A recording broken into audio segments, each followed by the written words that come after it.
Atlanta Sheek Tv, and we just left from seeing the new Lift movie, which will be premiering on Netflix January 12th, so this Friday. And honestly, y'all already know I love Kevin Hart, so shout out to the Heartbeat Productions. They have my girl Tokyo on there, Miss Ursula Corbero. She played in the original Money Heist that's on Netflix. We see some new faces as well. Guga Bata Raw, she played the role of Abby. Sam Worthington, he played her co-host in the movie. We had Billy Magnuson, and he played a more comedic role in this movie. We have Jean Reno, Kim Young-ji, Vincent D'Onofrio. Like, a lot of big names were in this movie, and I can definitely say I'm going to give this movie, Kevin, I love you, but I'm gonna give this movie a 7.5, 8 out of 10. Okay, and again, it was a movie I had to break down. Honestly, it's not your typical rom-com, but it is a rom-com, so I don't want to spoil too much. But it is a rom-com. You know, you have that little romance piece in it. You have that action in it. You have the AI green screen animations. Like, literally, I would give all of, like, the animations, all that stuff, probably a 10 out of 10 for sure. I felt like their AI, the green screen, all that was just really unique.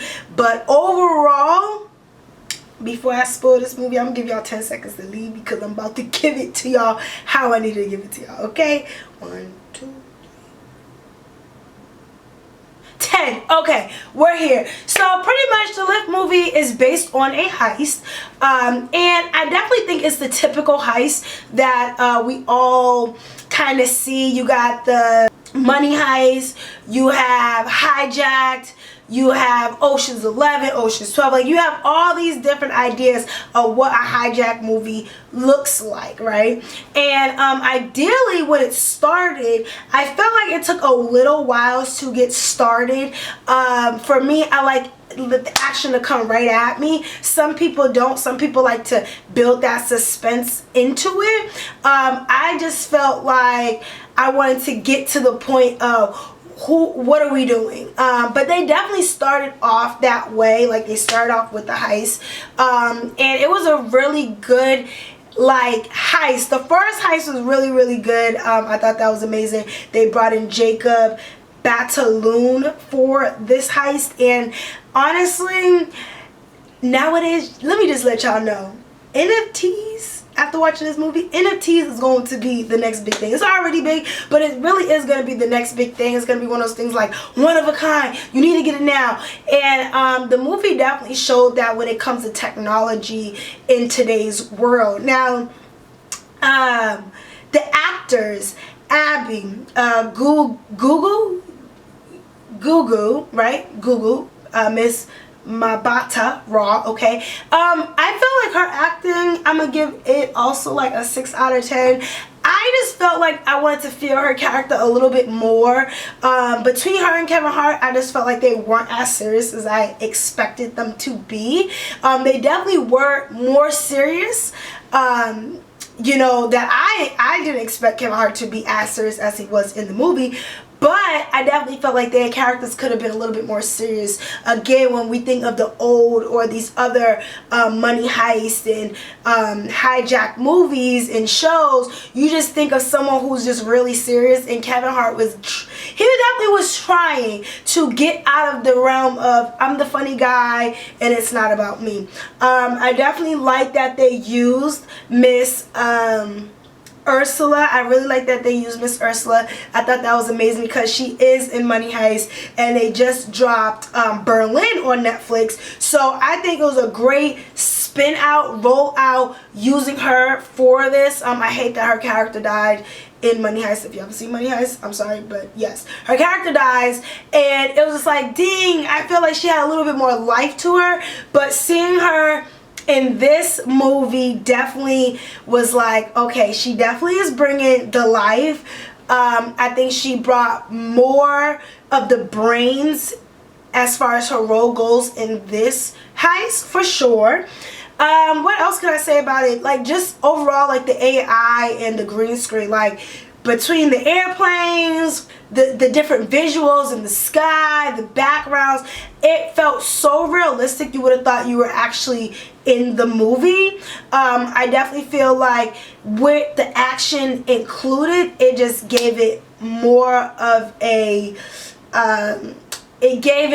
push when it comes to how they were portraying the green screen. Definitely you have your typical cops and robbers ideal with it. I've never watched a heist where, see, I really don't want to spoil it, but and I'm not gonna spoil it, but I never watched the heist and this actually happened in the film, and I was like, okay, I didn't really understand it at first, like, but as you start to watch it, you'll start to realize, okay, I understand where this is going. I did enjoy the movie overall. I just wish there was just a little bit more. I feel like the movie went really fast. Like, I think the movie was only like an hour and a half long, possibly hour 45, but I just feel like it just could have did more. Maybe if it turned into a series, maybe be a spin-off, that would have been pretty cool to kind of go more in depth with each character, because I felt like the characters were pretty cool. I feel like I want to know a lot more about each of the characters. I think Vincent did a really good job in the movie. He played Denton, the master of disguise, and I feel like with him, he just could have did more. I feel like I've seen him in way bigger roles, and he definitely had a smaller role in this. I don't know. There's not much I can say too much about this movie. I definitely will suggest that you guys go and watch it. Now, as far as like the wardrobe and the styling, I wouldn't say there was a lot of emphasis on the wardrobe. I just think it was a lot of emphasis on the technology. So the different buildings, the locations they filmed, I'm gonna assume this is where they filmed. Maybe they did not actually film in these places and they actually filmed, you know, they used the green screen or whatever the case may be. But some of the places were London, Venice, what is it called, Brussels, Turkey. So they had different places that they claimed that they filmed in, but again, it was a great green screen. So overall, it just showed the different infrastructures. Like in London, it showed all these new buildings and, you know, these new, like, this new technology altogether. And I thought that was really cool, because when I seen it, I was like, oh wow, London looks like this, because I haven't personally been to London. But when you watch all the old movies, just anything about London, you see those brick buildings. Like, literally they had the glass buildings, skyscrapers, like, you know, the LED lights on the building. I thought it was really, really dope, because everything reminds me of New York, but it also was given like Tokyo, but it was also given like maybe Dubai in a sense. It was just giving, we are upgrading. And I love that about this movie, because it just showing how technology has gone from here to here, okay? Kevin Hart's character, again, I could not take him serious, even though I was supposed to take him serious. I think he had really good lines in the movie overall, but I just felt like, dude, like, I would have probably preferred him to be the silly one who messed up the plan. That's something too, like, no one really messed up the plan. I feel like it was a perfectly rolled out plan for the heist that they did.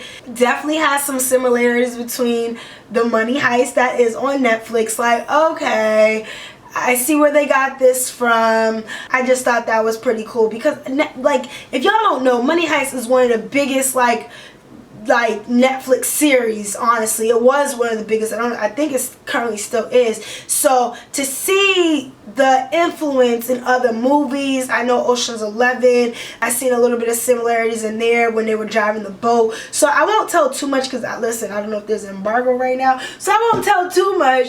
But I think I've said enough where it's like, if you're going to watch this movie, be home, be in the dark. Make sure you have a great surround system. Make sure you are paying attention, because you don't need to do 50 million things. It's literally a quick movie. I would say after the movie, I think a lot of people did enjoy it. I think some people did expect more. I personally did expect more. After I seen that red carpet in Hollywood, I was like, oh, this is about to be a dope movie. I just was thinking more 007, like 007 James Bond, more like Avengers, like, I don't know. I just was expecting the actual money heist, even Hijacked, even Ocean's 11. Like, I was just expecting a little Fast 2 Furious. Like, I was just expecting a little bit more, and I don't think they gave it enough. I feel like it just could have been more. Just a little bit more. But overall, I don't want to keep blabbering. I just want to say I do love you, Kevin Hart. I love that they put my girl Tokyo up in here. And then I would definitely say, like, a character that I really enjoyed, I had two favorites. So my first favorite, it was David Proud. David Proud is a handicapped actor. And this is my first time I've ever seen David Proud. It was in The Best of Men, EastEnders, Secret Diary of a Cali Girl, Siblings, The Hunger House, so Desperados. So I've never really heard of David Proud, so I am hoping to see a little bit more of his character out there into the movie theaters. I feel like he did a really good job, and I think this is maybe his like breakout role, because literally, like, he just played the game so well in this movie, and I thought that was dope. And you know, inclusion matters. You know, how often do you see people with a handicap or disabled, and they are in a movie? Okay, not an actor playing them, someone who's actually disabled. Okay, yeah. Okay, so my other favorite was Billy Magnuson. He plays Magnus, and I don't know if that was a coincidence that his last name is Magnuson and his name is Magnus in the movie, but I think he played he did a really good job in his role as Magnus. So some of the movies that he played in was Spy Kids, Armageddon, Into the Woods, Game Night, Made for Love, Aladdin, ooh, and No Time to Die, 007. So he definitely, I guess, has the roles in different action movies. I think he did an amazing job, and if you watch, he is actually the comic relief in this movie. So I think it was a very interesting rom-com for the most part, but again, I just would have liked to see a little bit more on the actors' ends and more of the plot, and you know, more of the heightening suspense and all that good stuff, because I don't feel like I was like on the edge of my seat. Like I didn't feel like I needed to close my eyes at no point. So other than that, that's all I got. But y'all go check out the movie. Again, the movie comes out January 12th, Friday. So by the time y'all see this, it's probably gonna be Thursday or Friday. And I just want to say, hit that subscribe button, and I'll see y'all later. Bye.